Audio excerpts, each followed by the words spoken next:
In Memoriam, Gillian rose. I have a question to ask for the form's sake. How that small happy boy in the seaside photographs became the unstable man, hobbyist of his own rage, engrafting it on a stock of compliance, of hurt women.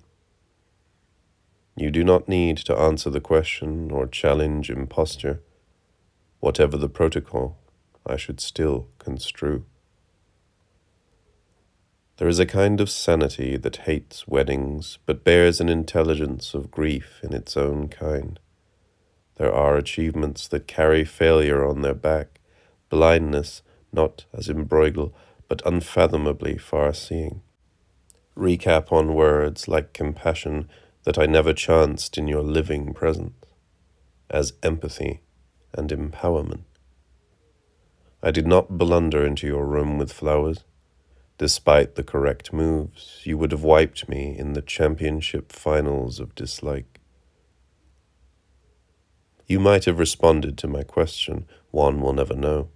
You asked not to be cheated of old age. No kidding, it is an unlovely parley, although you could have subdued it and set it to work, met it without embracing. Edna, with her prosthetic jaw and nose, prevails over these exchanges. Your anger against me might have been wrath concerning the just city, or poetry's assumption of rule, or its role as wicked governor. This abdication of self-censure indeed holds it within your long range of contempt. Unlike metaphysics, which you had time for, re-wedded to the city, a salutation to Pallas, goddess of all polemics, to Phocion's wife, who shall be nameless, in Poussin's painting, gathering the disgraced ashes of her husband. As you rightly said, not some mere infinite love, a finite act of political justice. Not many would see that. If there's a healing of broken love, it's not as dyslexia's broken, learning to read signs.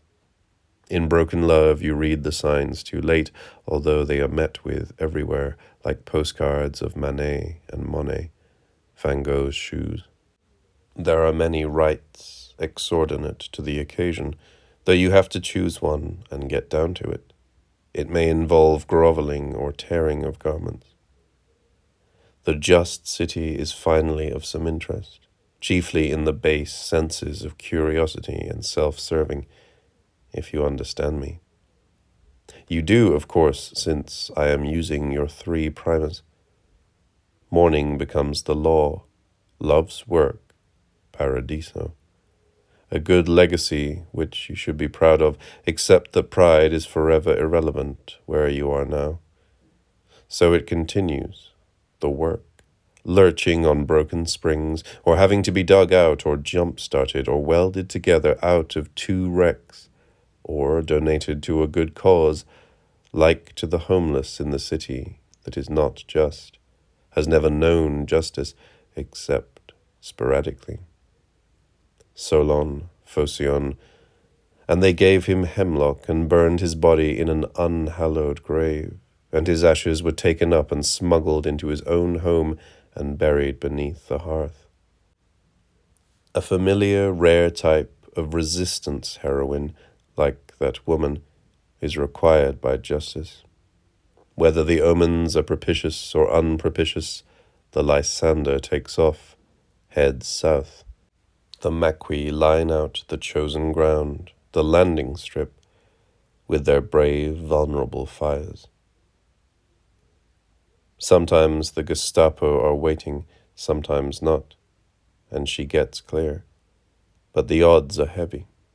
The odds are heavy set against us all, though medics call the chances symbiosis in their brusque, insolent manner that denies self-knowledge as the sufferer her formal agon.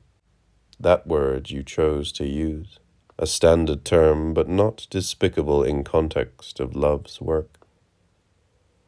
Poetry's its own agon that allows us to recognize devastation as the rift between power and powerlessness. But when I say poetry, I mean something impossible to be described except by adding lines to lines that are sufficient as themselves. Didum endures formally, and the pre-Socratics. Phocion rests in his lost burial place. Devastated is estuary. Devastation remains waste and shock. This ending is not the end, more like the cleared spaces around St. Paul's and the gutted city after the fire raid. I find love's work a bleak ontology to have to contemplate.